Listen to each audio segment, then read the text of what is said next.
आदरणीय आपल्या सर्वांचे प्रेरणास्त्रोत आदरणीय विरेंद्र परांडे यांना विनंती करतो आपण मार्गदर्शन करावं. भारत माता की जय, सियावर रामचंद्र की जय, पवन सुत हनुमान की जय.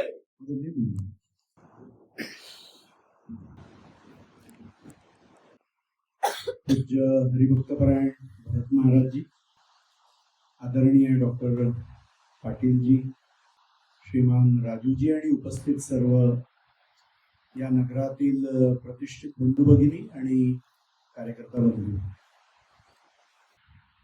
असं 7 दिवसापासून वेगवेगळे विषय आपल्या सगळ्या कार्यकर्त्यांसमोर आलेलेच आहे आणि या समारोपाच्या निमित्ताने या नगरातील काही मंडळी इथे आवर्जून उपस्थित झालेली आहे. खरं म्हणजे अशा प्रकारचे वर्ग आपले देशभरामध्ये आता जवळजवळ 150 वर्ग सुरू आहेत आणि महिलांचे वर्ग, मुलींचे वर्ग, तरुणांचे वर्ग आणि थोड्या मोठ्या वयाच्या कार्यकर्त्यांचे वर्ग सगळे मिळून असे जवळजवळ 25-30 हजार कार्यकर्ते वेगवेगळ्या ठिकाणी 3 दिवसाचे, 7 दिवसाचे, 10 दिवसाचे असे सगळे वेगवेगळे वर्ग करत आहेत. आज आपण पाहतोय की एक खूप मोठा पुरुषार्थ आपल्या देशामध्ये आता आपल्या हिंदू राष्ट्राच्या, हिंदू धर्माच्या, संस्कृतीच्या आणि समाजाच्या उत्थानाकरता आता सुरू आहे. मागच्या जवळजवळ 1-1.5 हजार वर्षात जेवढी अनुकूलता आपल्या देश, धर्म आणि संस्कृती करता नव्हती तेवढी अनुकूलता आज आपल्याला दिसत आहे. आणि या अनुकूलतेच्या काळामध्ये सुद्धा हिंदू समाजासमोर अनेक आव्हानं अजूनही आहेत. अनेक आव्हानं आहेत, अनेक संकट आहेत आणि हिंदू समाजाच्या अनेक आवश्यकता सुद्धा आहेत. आणि म्हणून हे जे सगळे विषय आहेत, या सगळ्या विषयांबद्दल विचार हा हिंदू समाजाला करावा लागेल. कारण हिंदू समाज जे काही करतोय ते केवळ स्वतः करता करत नाही. आपण हे वाक्यवरती लिहिलेलं वाचतोय सगळेजण आणि त्याचा अर्थही मागे लिहिलेला आहे की अनादी काळापासून हिंदू समाजाने स्वतःच्या जीवनाने संपूर्ण मानवतेला शिक्षा दिलेली आहे. जो हिंदू धर्माचा प्रचार झाला जगभर, आपण अनादी काळापासून पाहिलं तर आज आपल्याला त्याची चिन्ह जगातल्या अनेक देशांमध्ये दिसतात. आज जगातलं सर्वात मोठं विष्णू मंदिर भारतात नाही, ते अंगोरवाट मध्ये कंबोडियामध्ये आहे. जगातलं सर्वात मोठं शिवलिंग भारतात नाही, ते भारताच्या बाहेर रशियाच्या आतमधून जो देश वेगळा झाला तिथे ते तुर्कमेनिस्तान मध्ये सर्वात मोठं शिवलिंग आहे. आज अशी भारताच्या संस्कृतीची प्राचीन चिन्ह जगामधल्या अनेक देशांमध्ये मिळत आहे. म्हणून आमचे पूर्वज हजारो वर्षापूर्वी संपूर्ण पृथ्वीच्या प्रत्येक खंडात गेले आणि सर्व मानव जाती समोर आचरणाचे आदर्श त्यांनी ठेवले. जसं कालचक्र फिरतं, आपल्यामध्ये सुद्धा दोष आले, आपल्या आचरणामध्ये दोष आले. आपण आपल्या तत्वज्ञानापासून दूर गेलो आणि हिंदू समाजाचंही पतन झालं. आपण पाहतो आपल्या इतिहासामध्ये की जवळजवळ 1000 वर्षाच्या राजनीतिक गुलामीचा एक दीर्घ कालखंड सुद्धा आपल्या इतिहासात आपल्याला दिसतो. तो जसा राजनीतिक गुलामीचा कालखंड होता तसाच तो निरंतर संघर्षाचाही कालखंड होता. जेवढी आक्रमण, जेवढे आघात आपल्या देशावर, आपल्या राष्ट्रावर, आपल्या धर्म संस्कृतीवर, समाजावर झालेले तेवढे जगातल्या कुठल्याही समाजावर झालेले नाही. आज जगातले आपण पाहतोय की जवळजवळ 126 देश हे ख्रिश्चन बनून गेले आणि 50 पेक्षा अधिक देश हे मुसलमान बनलेले, अनेक देश कम्युनिस्ट म्हणजे निधर्मी बनून गेलेले. आणि त्या सगळ्या देशांचा जर इतिहास पाहिला तर कोणीही 10, 20, 30 वर्षापेक्षा जास्त या आक्रमक शक्तींसमोर लढू शकलं नाही, टिकू शकलं नाही. केवळ आणि केवळ आपला देश आहे की जो 1000-1500 वर्षापासून निरंतर संघर्ष करून सुद्धा आज एवढ्या मोठ्या भूभागावर जवळजवळ 1.25 करोड हिंदू अजूनही राहतात.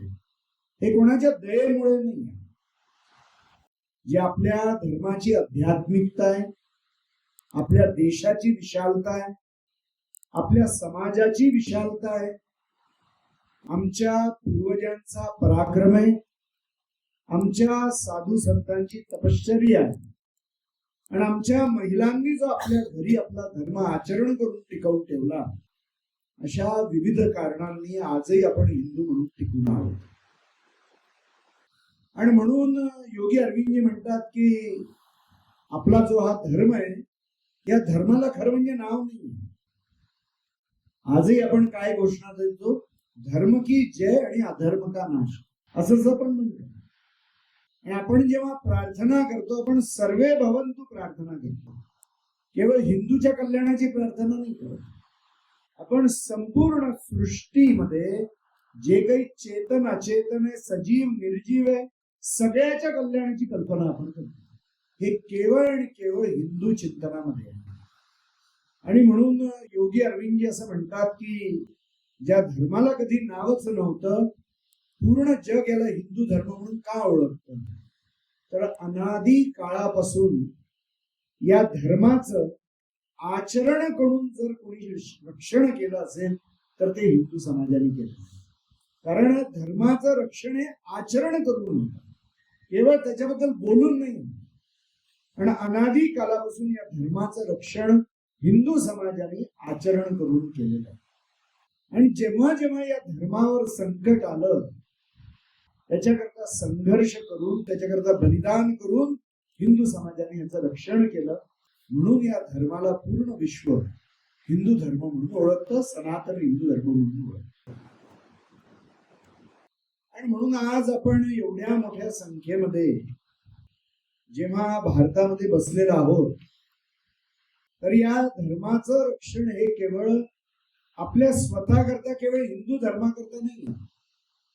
आणि म्हणूनच मी ते वरचं वाक्य आपल्याला वाचायला म्हटलं की ज्या हॉलमध्ये आपण बसलेलो आहे, की संपूर्ण पृथ्वीच्या पूर्ण मानव जातीला जगावं कसं हे शिकवण्याचं ऐतिहासिक दायित्व आहे भारताचं, भारतातल्या हिंदू समाजाचं. पण असं जर करायचं असेल, या तत्वज्ञानाचं अनुगामी, याचं अनुवर्तन जर पूर्ण विश्वाला करायचं असेल, तर ते या देशाकडे पाहणार, या समाजाकडे पाहणार. आणि आपण हे लक्षात ठेवलं पाहिजे की जगामध्ये अपयशाची पूजा कोणी करत नाही, जगामध्ये कमजोरीची पूजा कोणी करत नाही, आणि जगामध्ये गरिबीची पूजा कोणी करत नाही. साधेपणा आणि गरिबीमध्ये खूप मोठं अंतर आहे. साधेपणा हा खूप पवित्र आहे, गरीब ही चांगली गोष्ट नाही. आणि म्हणून केवळ तत्वज्ञान, केवळ तप पुरेसं नाही. या तत्वज्ञान आणि या तपासोबत सामर्थ्य, यश आणि ऐश्वर्य आणि वैभव सुद्धा उभं करावं लागणार आहे. असं जेव्हा करू तेव्हा हिंदू चिंतनाचं अनुगामी पुन्हा पूर्ण विश्व बनेल, जसं ते कधी काळी होतं. आणि म्हणून हे जर करायचं असेल तर हिंदू समाजाला पुन्हा या ऐश्वर्य, वैभव, सामर्थ्य आणि या यशासोबत उभं करणं हे हिंदू समाजाचं स्वतःचं काम आहे. आज जे विश्व हिंदू परिषदेचं कार्य आहे, हेच कार्य आहे. कारण आपल्याला काही नवीन जीवन मूल्य शोधायची नाही. आमच्या पूर्वजांनी जी नैतिक मूल्य, जी जीवन मूल्य शोधून काढली, ती युगायुगांकरता खरी आहे. त्यांचा फक्त या युगानुसार अर्थ लाभला पाहिजे. आपल्याकडे 3 धर्म येतात ना, 3 प्रकारचे शब्द धर्माकरता वापरले जातात. एक आहे तो म्हणजे धर्म, तो म्हणजे सगळी जीवन मूल्य, ज्याच्यामुळे जीवनाची, सृष्टीची, समाजाची, राष्ट्राची धारणा होते, ते सगळं काही धर्म. केवळ भगवंताची उपासना एवढा धर्म नाही आहे. म्हणून तो एक धर्म आहे, मूळ धर्म. आणि जेव्हा संकटाचा कालखंड येतो तर आपत धर्म येतो. की आपत्काल असतो तेव्हा संपूर्ण धर्माचं पालन करणं खूप कठीण जातं. मग तेव्हा धर्माच्या कोणत्या मूल्यांचं पालन केलं पाहिजे. आणि तेव्हा म्हणून बंधनं बुडताना दिसतात, पण धर्म कधी बुडत नसतो. आणि म्हणून आपण पाहतो की आपल्या देशामध्ये पूर्वी कधी पडदा प्रथा नव्हती. मुसलमानांचं आक्रमण आलं आणि त्यांनी आपल्या महिलांना टार्गेट केलं, आपल्या मंदिरांना टार्गेट केलं आणि अनेक प्रथा आपल्या समाजात आल्या. रात्री लग्न करण्याची प्रथा कधी नव्हती, पण आज उत्तर भारतात गेलं तर रात्री लग्न करण्याची पद्धत आहे. कारण सर्वाधिक मुसलमानांची संघर्ष कोणाचा झाला असेल तर तो उत्तर भारतात आणि पश्चिम भारतात झाला. आज रात्री विवाह करणं, लवकर विवाह करणं, त्यानंतर पडदा प्रथा या ज्या हिंदू धर्माच्या कधीही हिस्सा नव्हत्या, या कालोघामध्ये सुरक्षेचे उपाय म्हणून आले. तो आपत धर्म होता आणि स्वतःच्या रक्षणाकडे फक्त लक्ष गेलं. आणि हिंदू समाजामध्ये आपण पाहतोय की अनेक चालीरीती बदलून गेल्या काळाप्रमाणे. दुर्भाग्याने जेव्हा आपत्काल संपला तर हिंदू समाजाने त्या गोष्टी सोडायला पाहिजे होत्या, पण आपण त्या सोडल्या नाही आणि त्या कुप्रथा म्हणून, सामाजिक कुरीती म्हणून आपल्यामध्ये राहून गेल्या. ही हिंदू समाजाची मोठी चूक झाली. आणि म्हणून आजही ज्या अनेक कुप्रथा, हुंड्यासारखा विषय असेल, कन्या भ्रूण हत्यासारखा विषय असेल, जातीभेदासारखे विषय असतील की ज्या गोष्टी हिंदू धर्म शिकवतच नाही. कणाकणामध्ये भगवंत हे सांगणारा हिंदू धर्म, सर्वेपि सुखिनः सन्तु म्हणणारा हिंदू धर्म, तो कुठल्याही प्रकारचा भेद कसा शिकवू शकतो. पण दुर्भाग्याने आमच्या आचरणात हे अनेक दोष आहेत.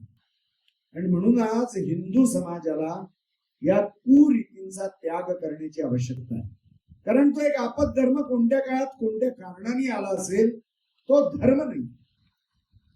आणि मग अजून एक शब्द येतो, तो म्हणजे युगधर्म. म्हणजे जी जीवन मूल्य आहे त्यांचं आचरण आज कसं केलं पाहिजे. जेव्हा आपण धर्माचा उपयोग करतो शब्दाचा, तर अनेकांना वाटतं की ह्यांना जुन्या चालीरीती आणायच्या. असा अर्थ नाहीये त्याचा. धर्माची तत्व कधी बदलत नाही, त्याचा युगानुकूल अर्थ लावावा लागतो. आणि जसं अगदी सोपं उदाहरण द्यायचं झालं, 1947च्या आधी बहुविवाह हा हिंदूंना सुद्धा मान्य होता आणि हिंदू करतच होता. पण 1947 नंतर बहुविवाह पद्धती ही कायदा बाह्य झाली. चालीरीती बदलली, तत्व बदललं, पण मूळ मूल्य बदलतं का नाही. पूर्वी सुद्धा वैवाहिक जीवनाच्या पावित्र्याला जेवढं महत्व होतं तेच पावित्र्य आज सुद्धा आहे. कारण वैवाहिक संबंधामध्ये वैवाहिक जीवनाचं पावित्र्य महत्वाचं. व्यवस्था बदलली आणि म्हणून युगानुकूल कसं चालायचं हे जर आपण केलं नाही तर मग गडबड व्हायला लागते. आणि ती चूक हिंदू समाजाची झाली. म्हणून आपल्याला नवीन मूल्य शोधायचे नाही, पण आजच्या काळामध्ये आपण या गोष्टींचा कसा विचार करू, आज कोणत्या पद्धतीने या मूल्यांचं पालन केलं पाहिजे याच्याबद्दल हिंदू समाजाने विचार केला पाहिजे. आणि म्हणून आज आपल्याला खरोखर या सगळ्या गोष्टींचा ह्याच्याकरता विचार केला पाहिजे. कारण आज आपल्या उत्थानाचा काळ आहे, आज आपल्या अनुकूलतेचा काळ आहे. आणि म्हणून आजच्या युगाला अनुकूल अशा कोणत्या गोष्टी आपण केल्या पाहिजे याचा विचार हिंदू समाजाने पुन्हा पुन्हा केला पाहिजे. विश्व हिंदू परिषदेच्या कार्याचं महत्व याकरताच आहे की आपल्या धर्मतत्वांचा विचार करणारे सर्व पंथ संप्रदायाचे साधू संत 1964 मध्ये एकत्र आले आणि जगभर राहणाऱ्या हिंदूंना मार्गदर्शन करण्याकरता एक कुठली तरी संघटना पाहिजे म्हणून विश्व हिंदू परिषदेची स्थापना झाली. सर्व साधू संत एकत्र आले. शैव, वैष्णव, जैन, बौद्ध, सिख, प्रकृतीचे पूजक, सर्व प्रकारचे लोक एकत्र आले. अशी भारतामध्ये कुठलीच संघटना नाही आहे की जी सगळ्यांनी मिळून स्थापन केली. ती एकमेव विश्व हिंदू परिषद आहे. आपल्या सर्व पंथ संप्रदायांच्या विविधतेच्या वरती उठून जे आपल्या धर्माचं मूळ चिंतन आहे त्याच्या आधारावर काम करणारी संघटना पाहिजे, कारण तीच हिंदूचं संघटन उभं करू शकेल, हिंदू या नावाने उभं करू शकेल. आणि म्हणून संघाच्या प्रेरणेने आणि पूज्य साधू संतांच्या आशीर्वादाने विश्व हिंदू परिषदेची स्थापना झाली. आणि आपण पाहतोय की हिंदुत्वाचा जसा उभार येतोय, आज अनेक अशा वाईट चालीरीतींचा त्याग करून आज करोडो हिंदू देशामध्ये प्रत्येक जाती, बिरादरी, पंथ, संप्रदाय, भाषेमध्ये उभा राहतोय की जो हिंदू ही अस्मिता जपून काम करतोय. आज जे काही चांगलं घडताना दिसतंय ते अशा विचाराच्या लोकांची संख्या सर्व जाती, बिरादरी, भाषा, पंथ, संप्रदायांमध्ये सर्व प्रांतांमध्ये वाढते, म्हणून ते चांगलं परिवर्तन आज देशामध्ये दिसतंय. पण आजही जसं मी म्हटलं, अनेक आव्हानं, नेहमीचे विषय आपल्याला माहितीच आहे. लव जिहाद सारखे विषय की ज्याच्यामुळे खूप मोठं संकट आज आपल्या समोर आहे. हा प्रश्न किती खराब आहे. कदाचित लोकांना असं वाटतं की हे असेच बोलायचे शब्द आहेत, पण आपण सगळेजण आजकाल स्मार्ट मोबाईल वाचतो. मी जे म्हणतो ते तुम्ही काही वेळाने पाहून घ्या, तपासून. आपलं हा कार्यक्रम आटोपल्यावर जुलै 2023 संसदेमध्ये भारतामध्ये प्रश्न विचारला गेला की भारतामध्ये मागच्या वर्षी किती महिलांचं गायब झालंय, भारतामध्ये गायब झाले, रिपोर्टेड पोलीस स्टेशन मध्ये. तर भारताच्या गृह विभागाने जुलै 2023 ऑगस्टचा पहिला 2023 याच्यामध्ये उत्तर दिलेलं आहे केंद्रीय गृह विभागाने संसदेमध्ये की 2023 जुलैच्या आधी 2.5 वर्षामध्ये 13 लाख महिला भारतामध्ये रिपोर्टेड गायब झाल्या. 13 लाख. आणि याच्यामध्ये 3 लाख मुली या 18 वर्षाच्या खालच्या वयाच्या आहेत आणि 10 लाख महिला या 18 वर्षाच्या वरच्या आहेत. मी असं तर म्हणणार नाही की या सगळ्याच्या सगळ्या महिला या लव जिहादच्या शिकार आहेत, पण ह्याच्यातल्या लाखो महिला या निश्चितपणे लव जिहादच्या शिकार आहेत. आज कुठलीही जाती, कुठलीही भाषा, कुठलाही पंथ संप्रदाय, कुठल्याही प्रांताचा व्यक्ती हे म्हणू शकत नाही की आमच्या मुली पळवल्या जात नाही. कोणी म्हणू शकत नाही. हे संकट एवढं मोठं आहे. म्हणजे एका सीता मातेचं अपहरण झालं तर रावणाच्या कुळाचा नाश करणारे आमचे पूर्वज, एक द्रौपदी मातेचा अपमान झाला तर महाभारत करणारे आमचे पूर्वज, आज लाखो सीता आणि द्रौपदींचं अपहरण होत आहे. आम्हाला वाईट वाटत नाही. म्हणजे आपल्या मनाची स्थिती कशी झाली. आणि म्हणून आज या प्रश्नांबद्दल विचार करण्याची गरज आहे. या देशाचं विभाजन झालं. या देशाचं विभाजन ह्याच्याकरता झालं की देशाच्या एका भागामध्ये हिंदूंची संख्या अत्यंत कमी झाली, मुसलमानांची संख्या वाढली. त्यांनी सांगितलं की आमचा मजहब हा वेगळा आहे, आमची संस्कृती वेगळी आहे, आम्हाला दुसरा देश पाहिजे. आणि आपल्याला माहिती आहे की 15 ऑगस्ट 1947च्या आधीचे 2 महिने आणि त्यानंतरचे 2 महिने, या 4 महिन्यामध्ये 20 लाख हिंदूंची कत्तल झाली. लाखो महिलांवर बलात्कार झाले. 14 लाख मुसलमान सुद्धा या संघर्षामध्ये मारला गेला. आणि आज विभाजनानंतर 3 राज्य पुन्हा हिंदू मायनॉरिटीत गेलेले आहेत. नागालँड, मिझोराम आणि मेघालय आज हिंदू मायनॉरिटी मध्ये आहे. पुन्हा ते संकट आमच्या दारात येऊन उभं राहिलेलं आहे अनेक ठिकाणी. आज वेस्ट बेंगॉलमध्ये घुसपेटमुळे, मतांतरणामुळे जवळजवळ 30% लोकसंख्या अहिंदूंची झालेली आहे.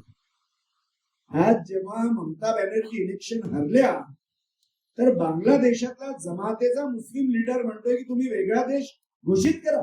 पश्चिम बंगालला म्हणतोय. आणि बांगलादेशचे 17 करोड मुसलमान तुम्हाला मदत करतील असं म्हणण्याची हिंमत का होते.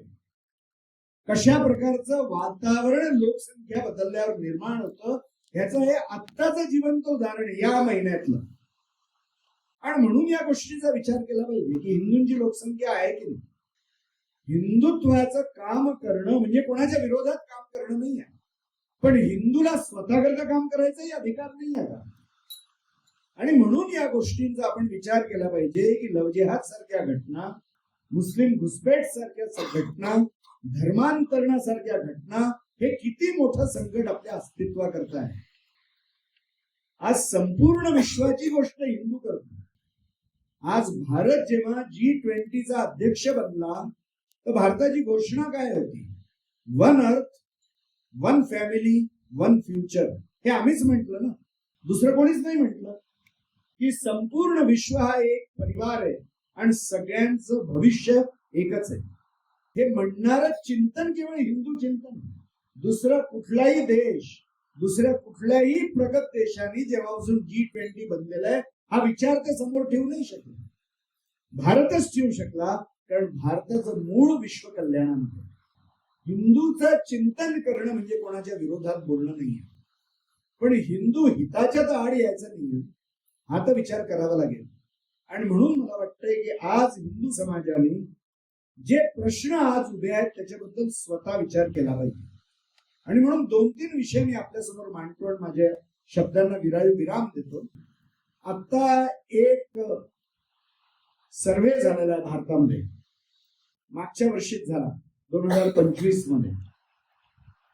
आणि तो सर्वे दरवर्षी भारत सरकार करतं, कारण की दरवर्षी जनगणना होत नाही. तर सरकारी पॉलिसीज बनवायला त्यांना काही ना काही सर्वे करावे लागतात. तर यावेळेसचा जो सर्वे केला त्याची सॅम्पल साईज म्हणजे किती लोकांना प्रश्न विचारले गेले भारतामध्ये, तो प्रचंड होती सॅम्पल साईज. जवळजवळ 80 लाखाची सॅम्पल साईज होती. 80 लाख लोकांचा सर्वे झाला. आणि त्याच्यामध्ये जेव्हा त्याचा निष्कर्ष निघाला तर तो हा निघाला की भारताचा जन्मदर 2 आहे. त्याचा अर्थ काय की एक महिला किती मुलांना आपल्या जीवन काळामध्ये जन्म देते, तर भारताचा जो बर्थ रेट आहे तो 2 आला. आता एक आकडा सांगितला जातो, त्याला म्हणतात रिप्लेसमेंट रेट. इंग्रजी शब्द आहे. रिप्लेसमेंट रेट म्हणजे काय? तो कोणत्याही देशाकरता, कोणत्याही धर्माकरता, कोणत्याही समाजाकरता पूर्ण जगामध्ये रिप्लेसमेंट एकच आहे, तो म्हणजे 2.1. याचा अर्थ काय? याचा सोपा अर्थ असा आहे की जर आई वडील मेले तर लोकसंख्या 2 कमी झाली. आणि घरात जर 2 मुलं असतील, मुलं म्हणतो म्हणजे मुलगा मुलगी काही सुद्धा, घरात जर 2 मुलं असतील तर पुन्हा 2 लोकसंख्या वाढली आणि लोकसंख्या कायम झाली. म्हणून त्याला रिप्लेसमेंट रेट म्हणतात. तो जगामध्ये कुठल्याही देशाकरता एकच. आणि जेव्हा बर्थ रेट हा रिप्लेस रेटच्या खाली येतो तेव्हा समाजाकरता धोका निर्माण होतो. कारण मग तुमची लोकसंख्येची निगेटिव्ह ग्रोथ होते, तुमची कमी व्हायला लागते. आणि म्हणून कोणत्याही समाजाकरता घरामध्ये 2-3 मुलं असणं हे खूप आवश्यक. आता भारताचा बर्थ रेट आला 2, याचा अर्थ आपण ऑलरेडी 2.1च्या खाली आलो भारत म्हणून. आणि भारतामध्ये जवळजवळ 18 ते 20 करोड मुसलमान आहेत. कदाचित जास्तही असतील, आता कळेल पुढच्या वर्षीच्या लोकसंख्या जेव्हा जनगणना होईल त्याच्यामध्ये. मुसलमानांचा जन्मदर हा 2.3 पेक्षा जास्त आहे. जर 18 ते 20 करोड मुसलमानांचा बर्थ रेट 2.3 आहे आणि भारताचा जर तो 2 आहे तर हिंदूचा नक्कीच तो 2 पेक्षा कमी आहे. हा त्याचा सरळ अर्थ आहे, ऍव्हरेज काढायला गेलं तर. म्हणजे आमची स्थिती ऑलरेडी अशी झालेली आहे की आम्ही रिप्लेसमेंट रेटच्या खाली आलो. आणि हे स्टॅटिस्टिक्सही सांगितलं की भारतामध्ये केवळ 3 राज्य आहेत की ज्यांचा बर्थ रेट 2च्या जवळ आहे, आणि ते म्हणजे गुजरात, उत्तर प्रदेश आणि बिहार. बाकी कोणत्याच राज्याचा बर्थ रेट हा 2 सुद्धा नाही. आता आपल्या शेजारचं राज्य आंध्र प्रदेश, त्याच्या मुख्यमंत्र्यांचा मागच्या 1.5 महिन्यापूर्वी एक स्टेटमेंट आलं, चंद्राबाबू नायडू. आणि त्याच्यानंतर पवन कल्याण त्यांचे उपमुख्यमंत्री आहे, त्यांचंही स्टेटमेंट आलं. आणि एका मुख्यमंत्र्यांनी ओपनली म्हटलेलं आहे, पब्लिकली म्हटलेलं आहे की तेलुगू लोकांच्या घरामध्ये जास्त मुलं जन्माला आली पाहिजे. एक मुख्यमंत्री बोलतोय पब्लिकली. का? कारण आंध्र प्रदेशाचा जन्मदर 1.6 आहे. धोक्याची घंटी वाजलेली. जर आंध्र प्रदेशाचा बर्थ रेट 1.6 आहे, तिकडली जर ख्रिश्चन आणि मुस्लिम लोकसंख्या वजा केली तर हिंदूचा बर्थ रेट त्याच्याहूनही कमी. खूप धोक्याचा विषय आहे. महाराष्ट्राची स्थिती सुद्धा तशीच. आज आपण शिक्षणाला खूप पैसे लागतात म्हणून हिंदूच कमी मुलं जन्माला घालतो. आणि गमतीची गोष्ट अशी आहे की ज्याच्या जो मुलं पोसायला पैसा आहे त्याच्याच घरात कमी मुलं. हे खरी गोष्ट आहे. ज्याच्याकडे खूप पैसा आहे त्याच्या घरीच कमी मुलं आहे. आणि आज आपण कसं कुटुंब मागे सोडतोय, आपण फार छोटा विचार करतोय आता. आज जर घरामध्ये एकच मूल असेल, कुटुंब हे रक्ताच्या नात्याने बनतं.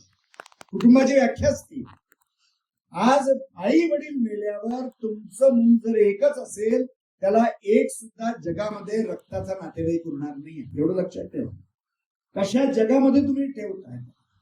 आणि जेव्हा त्याला किंवा तिला मुलं होतील, त्या मुलांना ना काका असेल, ना मामा असेल, ना आते असेल, ना मावशी असेल, कारण तुम्हाला भाऊ बहीणच नाही. काय स्थिती होणार आहे आमच्या कुटुंबांची? अशा जगामध्ये आपली मुलं आपल्याला मागे सोडायची आहे. मला वाटतं की हिंदू समाज खूप स्वार्थी विचार करतो, खूप थोड्या वेळाचा विचार करतो.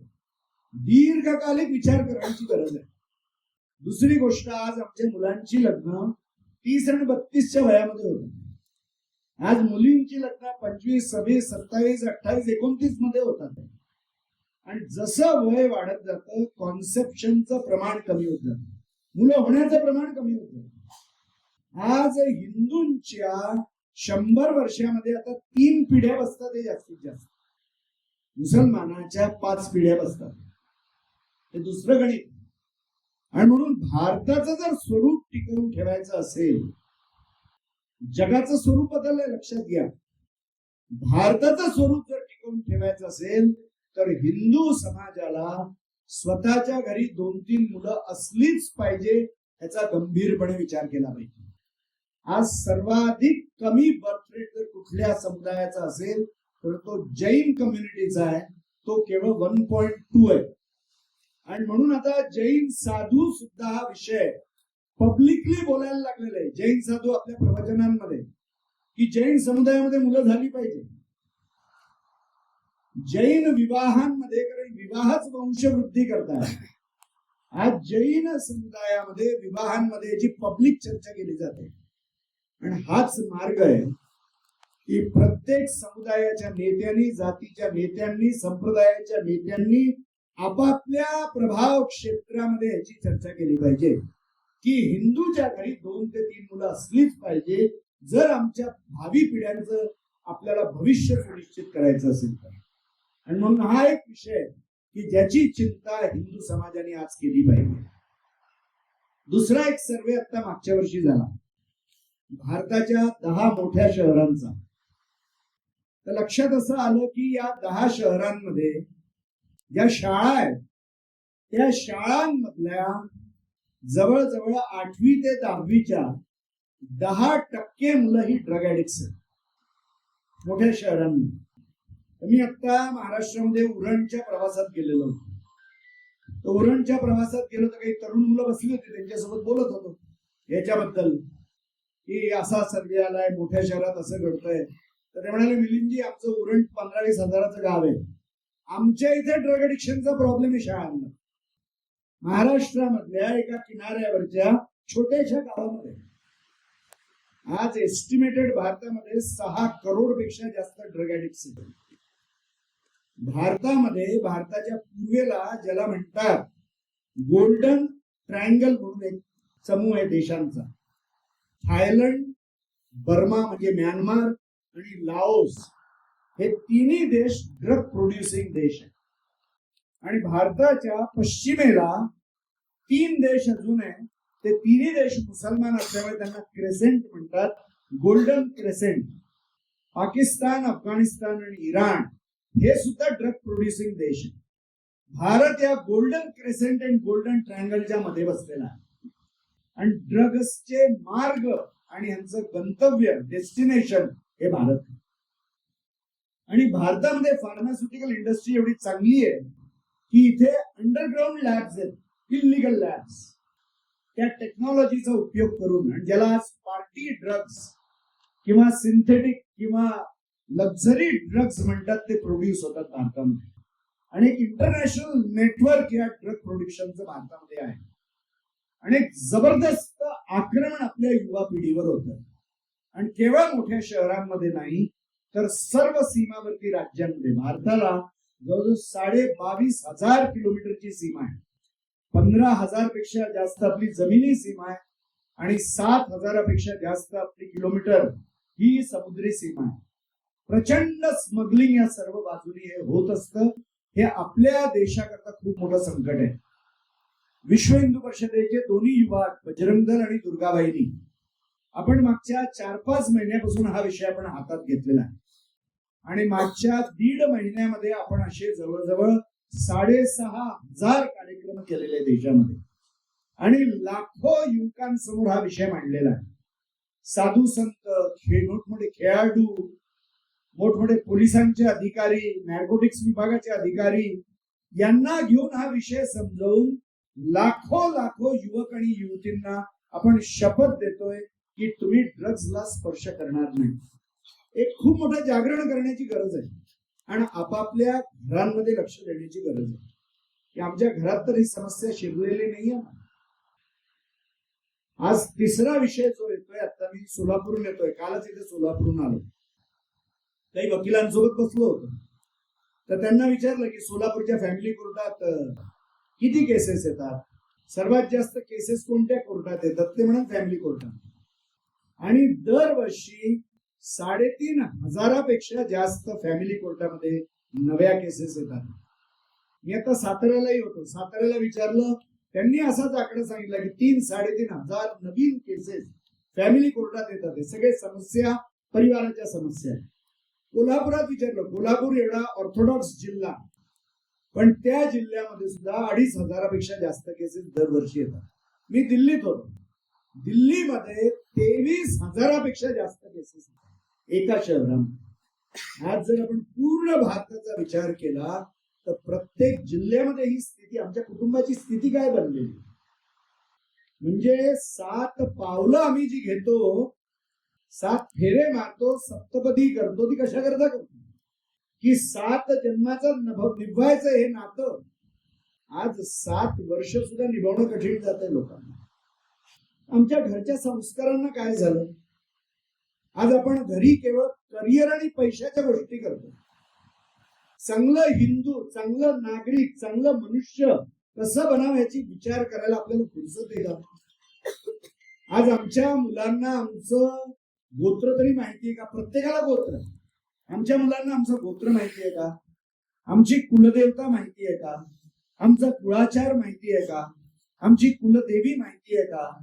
आज घरी एकदा तरी आठवड्यातून आरती एकत्र होते का?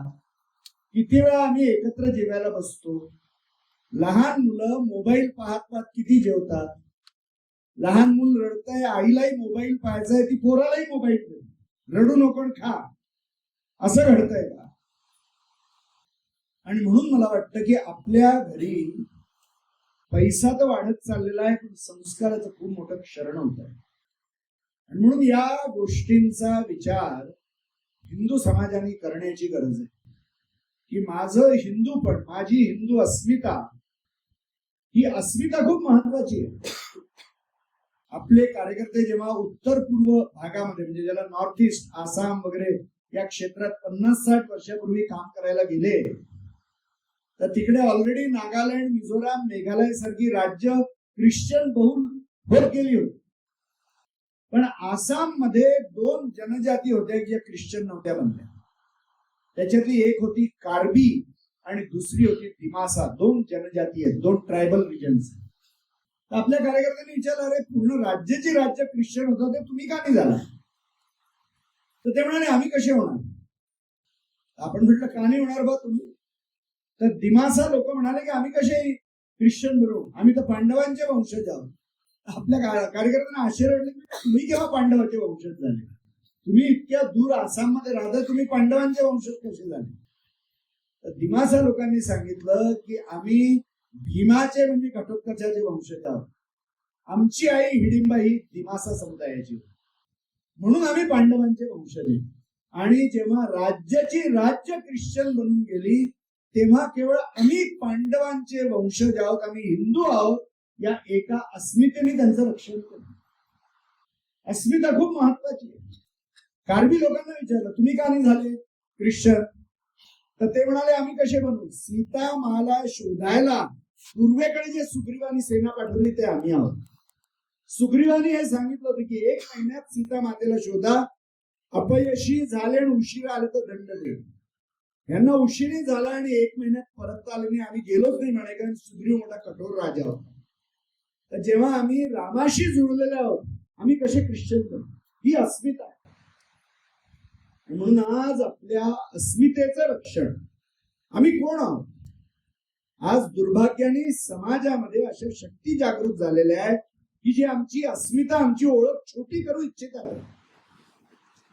आम्ही हिंदू आहोत हे मला विसरायला लावतात. आमची जात, आमची भाषा, आमचा प्रांत, आमचा संप्रदाय, या गोष्टींना मोठं करून तुम्ही हिंदू नाही हे शिकवण्याचा प्रयत्न करतात. आज आदिवासी नावाचा शब्द आला. 1931च्या आधी आदिवासी शब्द कुठल्याच भाषेत नव्हता.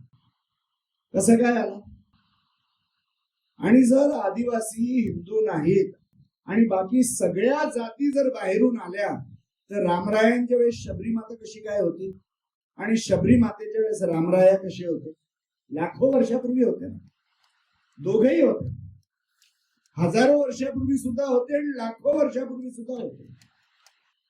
आज भगवान बिरसा मुंडांना समोर करून तुम्ही आदिवासी आहात असं सांगून तुम्ही हिंदू नाही, पण हे सांगायला विसरतात की भगवान बिरसा मुंडा ईसाई मिशनरींच्या जेलमध्ये मारले गेले. हे कोणीच सांगत नाही. छळ करून मारले गेले, हे कोणीच सांगायला तयार नाही. आणि म्हणून अर्धवट माहिती देऊन भ्रमित करून आज आपली ओळख मिटवण्याचा प्रयत्न होतोय. आणि म्हणून जो महत्वाचा विषय तो म्हणजे जनगणनेचा, जो आपल्या समोर आहे. पुढच्या वर्षी जनगणना आहे आणि या वर्षी अनेक लोकांना उत्साह आहे, कारण जातीगत जनगणना आहे. जात म्हटली की आपल्याला एकदम उत्साह येतो जोरदार. आपल्या देशाची अशी गंमत आहे की तुम्ही जातीचं काम करा, लोक लगेच ओळख करून देतील हा खूप मोठा सामाजिक कार्यकर्ता आहे. आणि तुम्ही धर्माचं काम करा, लोक म्हणतील हा कम्युनल माणूस आहे, सांप्रदायिक माणूस आहे. म्हणजे धर्म जातीपेक्षा छोटा झाला. कशी गंमत होऊन गेली. छोटी ओळख मोठी करणं, मोठी ओळख छोटी करणं, हे षडयंत्र आहे आज. आणि म्हणून आता जेव्हा जातीगत जनगणना पुढच्या वर्षी होणार आहे 1 फेब्रुवारी ते 28 फेब्रुवारी, यावेळेस ती मोबाईलवर होणार आहे, कागदावर होणार नाहीये. आपल्या हाताने तुम्ही माहिती भरू शकणार आहात आणि घरी सुद्धा जी माणसं येणार ती इलेक्ट्रॉनिक पॅड घेऊन येणार आहे.